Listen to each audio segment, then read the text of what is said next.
Hey friends, I'm Jill and welcome back to Whispering Willow Farm. This evening I'm out in my garden, one of my favorite places to be. Y'all hear the birds singing? I love coming out here in like those spring summer nights and you hear the frogs, you hear the birds. It is just absolutely magical, and I have been really trying to soak in my last season here. So I've been coming out here a little more often just to listen to the birds, just to really embrace the garden and see what's going on. I actually have quite a bit of tomato maintenance to do tonight. We're supposed to have 9 days straight of rain. So those of you who have been in a drought are probably really envious. Those of you in my zone 7B who have just been plastered with so much rain, you're probably like me and you're a little bit over it. So I came out here and tried to tie up some of my tomatoes just because I knew we were going to have a lot of heavy rainfall coming up in the next few days. And then I noticed that I needed to do a lot of pruning. I did a pruning video a couple weeks ago, and that was honestly the last time I pruned. Usually I like to be pruning a couple times a week, especially in the peak of the season when it's getting really hot and I really just kind of want to make sure I'm not getting any disease and things like that. Well, we've been really busy with house stuff, just lots of other things we have going on right now. I planted the garden and then I've slightly been a bit hands-off, and so I just have some tomato maintenance to do today, and I thought I'd bring you guys along for the ride. Oh my gosh, you guys, these tomatoes these tomatoes are a bit wild. I cannot believe what I'm about to show you guys, but this is real life. However, I am seeing some suckers. So I talked about in my last video that in the armpit of your plant, it will put up a sucker, and that sucker actually has the potential to be a main stem of your plant and produce clusters of fruit. So if you have those armpits of the plant, the main plant thinks, oh, I need to shoot my energy into these side shoots because they could actually be a production part of the plant. So I recommend always just snipping those. That way your plant just puts energy into making the clusters already on there produce fruit. Well, I'm coming through and I'm seeing a lot of really, really large clusters. I'm actually going to pull one off to show you guys. So here is a sucker that I just took off my plant. You guys can see that's pretty big. It actually has a cluster of fruit on it too, right there. So what I'm actually going to do with this, instead of composting it, I have got an empty space at the end of this row that I can plant another tomato. I've already got the trellis that's long enough. I threw some zinnia seeds and some of them are popping up, but I left some space in the middle to potentially plant another tomato. This is the blueberries cherries, which is one of our favorites, and so I knew I've only got 2 of these plants in my garden. Since we're not going to be doing a lot of canning and preserving this year, I thought just having the cherry tomatoes to eat fresh or throw in salads would be really nice. So I'm actually going to take this and stick it directly in the soil. Now, I have talked about taking this, sticking it in a mason jar full of water and, you know, developing roots and then transplanting this. I have done this several times in the past, but since I know we've got overcast days, I know we've got rain in the future, I can actually take this bad boy, stick it directly into the soil, and it will produce another tomato plant. So let's go do that real quick. Side note, this is the variegated Cherokee purple, and look how spectacular those colors are. This is really cool. All right, so this is the end of the little cattle panel trellis we did. You can see here's my last tomato. I do have this space. The reason that I did not plant anything here is because I threw up a bunch of zinnias, which you guys can kind of see them coming up. But we're actually going to plant this in there. It's pretty simple. There is nothing more lovely than going to the gym and working your hiney off and then coming into the garden and doing all these extra squats. Those of you, this is a little fun fact for you. Those of you who have been following our channel for some time probably know that I am really involved in our CrossFit gym. It is something that I started doing about, oh goodness, I joined CrossFit 4 years ago. And at first I did it because Nathan and I were going to do this race called Conquer the Gauntlet. And it's like this obstacle course race. And I was super intimidated, and I thought, the only way I can do this is if I prepare myself. So we joined CrossFit to prepare ourselves to do this obstacle course race. Turns out I actually did not enjoy that race at all. The whole way I was like, I was not cut out for this, but we ended up still doing CrossFit 4 years strong. But I'm super, super passionate about it. I'm really not that good, but I have fun doing it.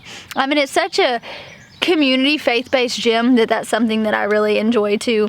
But the whole motto of CrossFit is functional fitness, and I really appreciate that because I like going to the gym and training and doing things that I'm gonna do in my everyday life, which is a bunch of squats. When you're pruning tomatoes, you're up and down constantly. When you're trellising things, like all this other stuff, it really comes in handy to have some functional fitness under your belt.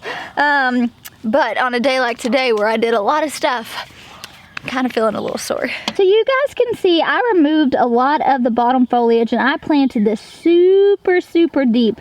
But literally that guy is just like, the ground is ridiculously moist from all the rain we've been having.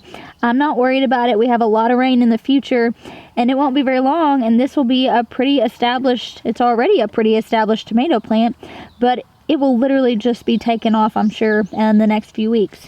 I'm on the hunt for my pruners. However, one thing I love about pruning tomatoes, you know when you get those tomato fingers and you've just got like the pollen stained, and I love that. It is like the indication to me of like hard work that pays off. I love it. So I am kind of looking forward to having tomato fingers, but there are some pretty big suckers in there, so I am grabbing my pruners. This is typically the only thing I keep on me when I'm pruning and like maintaining my plants is tomato tape of some sort and then some sort of pruner. So on these tomato plants, they weren't quite big enough to do the tomato tape and I didn't have them. So I ended up doing that trellis to make you jealous method on these as well. But I did just get in my tomato tape, so I went through and added some more support, and what that looks like is this blue tape or this green tape right here. I buy a package of 3 off of Amazon. I'll find it and link it. And so I literally just tie that tape from the stalk of my tomato to the trellis itself, and as it begins to grow I'll continue to do that. It's pretty easy. So that is one of the things I'm doing for maintenance on this cattle panel trellis. Over there on the other trellis to make you jealous, it's going to be a bit different, but I have found that this right here is actually a really good technique that's pretty simple. Here we have a tomato plant that has grown another tomato plant right off of the base. Just going to go through, I'm actually going to clip this lower branch off so you guys can see. Y'all see this right here? I'm just gonna go through, tear that off. This is also another really big tomato plant that I could plant if I had room for it. So this sucker is also producing clusters over here. I don't actually have a space for this in my garden, so usually what I do is I'm just coming through, picking off these large suckers. There's another one down here. You'll notice that they start growing at the base of your plant like that, and it's literally just your plant trying to produce another plant. Oh, come here, ladybug.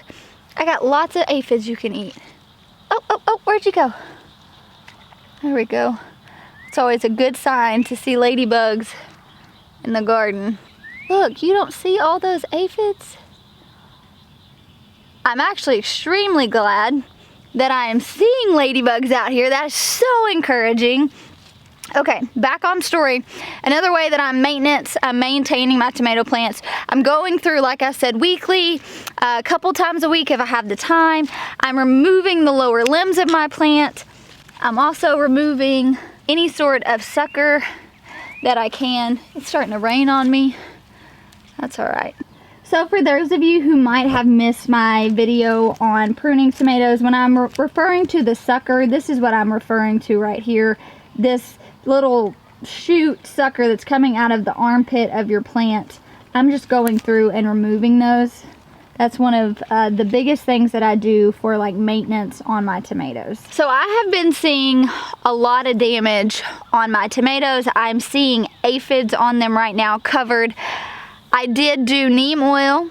However, we have just had so much rain that it's not even worth mixing up a mixture when I know it's just going to get washed away. But I had a couple of eggplants that got completely destroyed. I've been seeing a lot of just damage that I cannot identify on my plants. And several of you guys commented saying do you have slugs? And I have noticed a huge influx of slugs in our house. And I went to go feed the dog today, and I grabbed the dog's food bag, and it was like covered in slugs. And then I come out here, and lo and behold, I find a little sluggy. You guys see that little guy? I mean, you do not belong in my garden. Who would have thought that this little booger would create so much damage? So thank you guys for mentioning that. That's the deal too. One of the main reasons that I really emphasize on maintaining my tomato plants, laying eyes on my tomato plants, is to be able to identify stuff like this. If you have any sort of hornworm, I actually have a tomato plant that I saw a lot of hornworm damage on. So I need to be coming out here, you know, lifting up the leaves of these, seeing if it's on my plant and identifying that. And one way, this little guy is still just hanging out.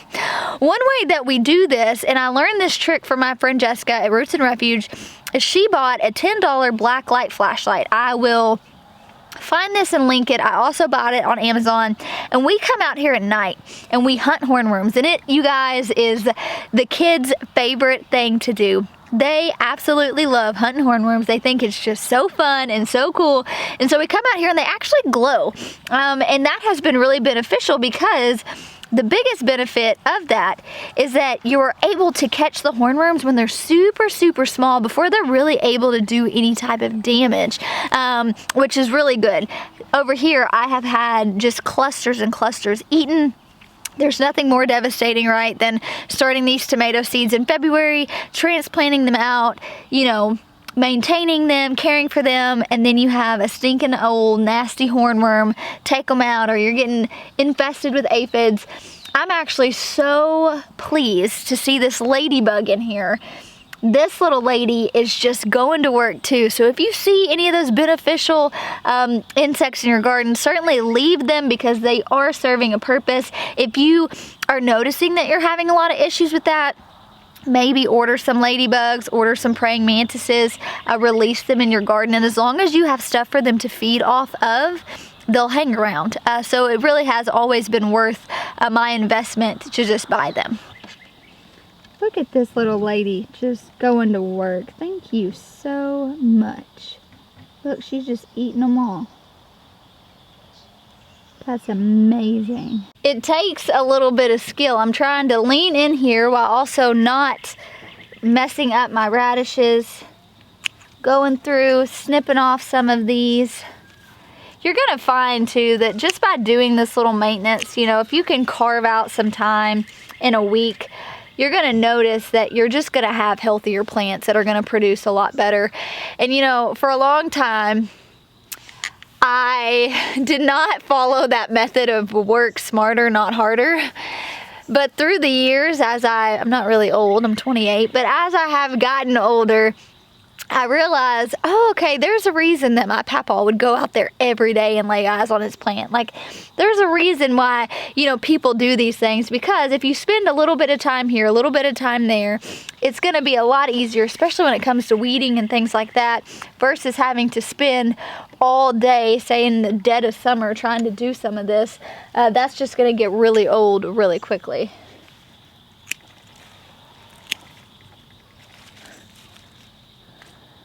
So this poor plant has gone a little rogue. Oh, there's another ladybug. Oh my goodness, y'all, this makes me so happy. I like hardly ever have volunteer ladybugs in the garden. I'm usually always buying ladybugs and bringing them in. So, oh my goodness, so amazing. But you guys can see, here's a huge sucker here. I'm gonna go in and take this off. I've got another one up here. This plant, honestly, is kind of crazy. If you're growing the Berries Crazy Cherry, I will tell you too, that tomato is bushy, wild mess, and you just gotta kind of embrace it. You guys can see here, I kind of took off most of the lower limbs just to add a bit more airflow.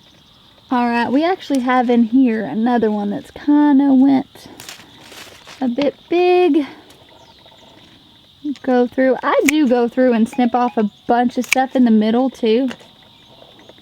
just to kind of, like, that are not producing the clusters, just to allow some airflow a little more.